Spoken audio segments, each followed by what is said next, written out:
今日我哋有個客戶喺柏龍收樓啦，我哋上去度尺啦，順便睇一睇現場環境有啲咩要注意啊。我哋出發。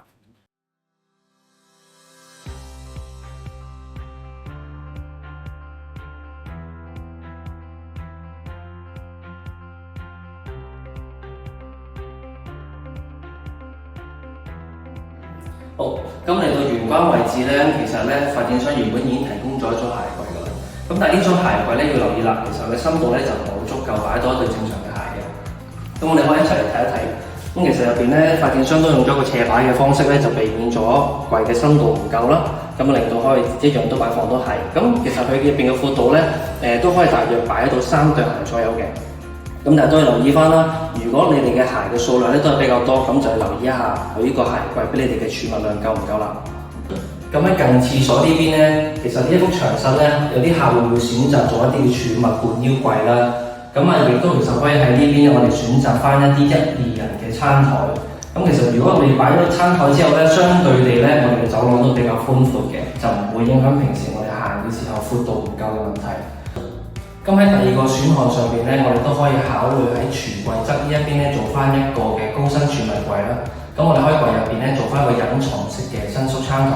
咁平時唔用嘅時候咧，就唔會影響到我哋走廊嘅使用啦。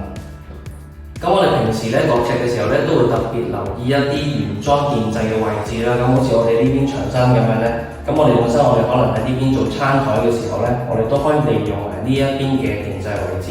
咁因為好多住戶其實可能平時都會上喺屋企同朋友做個聚會啊，朋友上嚟食嘢。咁可能我哋可以利用埋呢個電掣位置。咁我哋平時可能要用家電啊，譬如打邊爐嘅時候咧，咁我哋就可以喺呢邊唔使延伸到一條電線喺另外一邊餐台嘅位置咧，就可以避免到我哋平時行到嘅時候唔會棘腳。嚟到廚房嘅位置，因為柏龍嘅廚房開則咧都係比較長嘅，有11尺半闊左右。咁我哋喺窗口嘅位置咧，可以擺一張4尺半左右嘅床啦。咁我哋去到牆身呢邊咧，都可以做一座曲尺嘅衣櫃，中間咧都仲有空間可以擺到梳妝台或者床頭櫃。好啦，咁今日都帶大家簡單參觀咗柏龍一個1房嘅單位啦。咁如果你哋都對柏龍咧有啲乜嘢問題咧，都可以歡迎留言俾我哋噶。咁記得 like、share、subscribe 我哋。咁我哋希望下條片咧都仲見到你哋啦。拜拜。